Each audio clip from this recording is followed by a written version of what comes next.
Forged internal life. What's going on, ladies and gentlemen? It's time for another vlog. Today we're going to be talking about the ups and downs of owning a classic car like this, and just, you know, a few things to consider before buying one. I'm going to get the two biggest things out of the way. The first of which, in my opinion, is keeping it clean. There's a certain level of cleanliness that needs to be upkept with classic cars in good condition. It's almost kind of disrespectful to me to see people that don't wash their classics. You see like 80s BMWs and stuff that people are driving around and they're in just piss poor condition.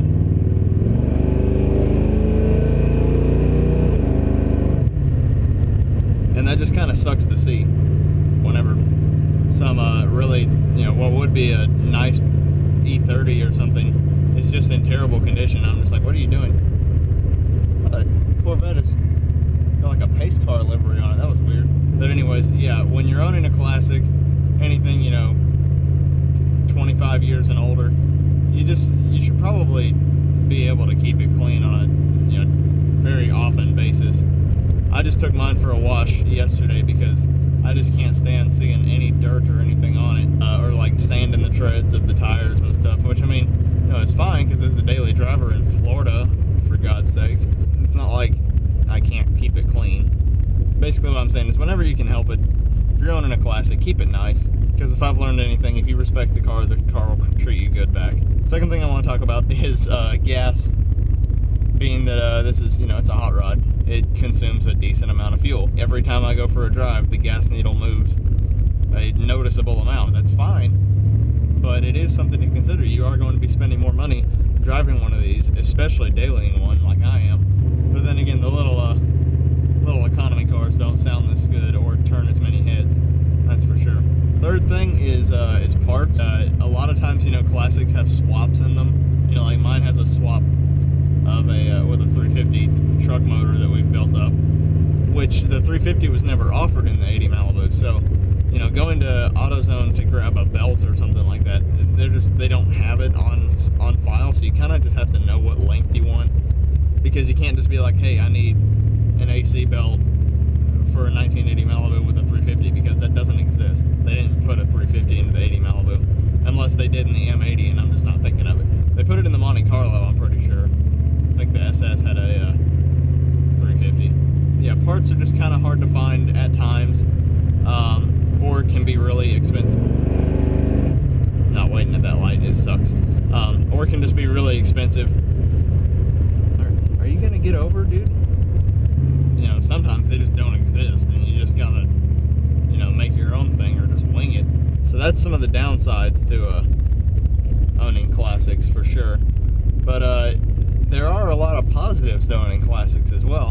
One of those being, if we're talking practicality, a lot of times you get, you know, these real thin A-pillars, huge windshields and stuff like that don't obstruct visibility. You normally get huge trunks and back seats.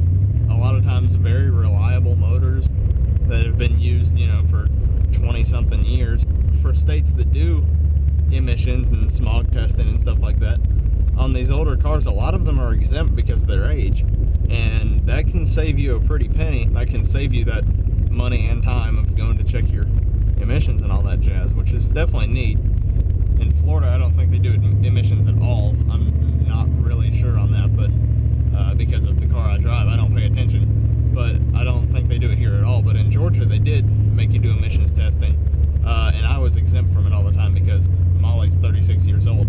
Another perk of classics is a lot of times, if you're not looking for something really rare, you know, like a Chevelle SS, or not necessarily rare, but, you know, just really desirable, you can normally find them for very cheap.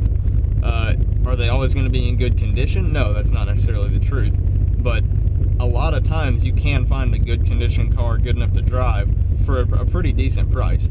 Now, this is kind of based on opinion. To me, classics have kind of a charm to them. The stuff that rattles in the interior, you know, huge windshields and stuff like that, lack of airbags and all that jazz. Bench seats, you don't get those anymore. I don't know, they just have a charm to them. I think everybody at one point in their life should drive a carbureted motor. There's nothing like feeling, that direct drive-by cable throttle, opening up the secondaries and just hearing it sucking in air. Like, there's just something about an old carbureted V8 that just puts a smile on my face. Another good thing about classics, a lot of times, pending part capability or part compatibility, they're really easy to work on. One person can do an engine swap on a Malibu like this. It's not like, the easiest thing in the world to do it by yourself, but it is possible.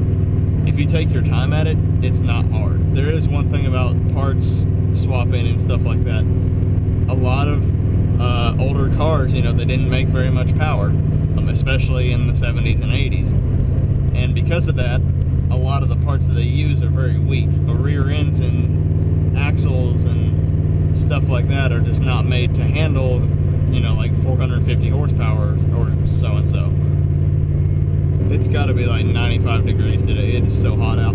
I would say one of my favorite things about owning a classic or a muscle car or something like that, just the attention it gets. And that's not saying like, oh, I just love the attention. It's just, there's always somebody to talk to at a gas station, or, pulling into a parking lot or something, or, people giving you thumbs up and stuff like that. Like, this car, I think my favorite thing about it is that everybody else likes it.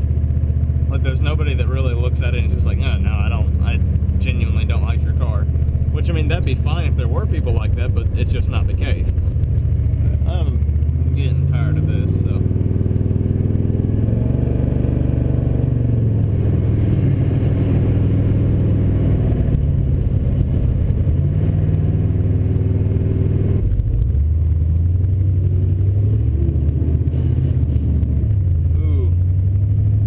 Truck next to me that you just saw is a 4-speed in that Ram, and he just grinded seconds so bad. Ground? What's the proper terminology to use there? I don't know. I don't want to go on too much. I don't want this to be some 20-minute video. But basically, classics have a lot of good things going for them. If that's your type of thing, I say go for it, because the classic car community is huge. There's always people that'll have something that you got, or at least be interested in it. There's always someone to talk to at a gas station. They're great. They're a lot of fun. I think everybody should drive one at least once. Jeez. The truck just backfired so loud, that scared the crap out of me. But anyways, I hope you guys enjoyed, and I will catch you guys in the next one.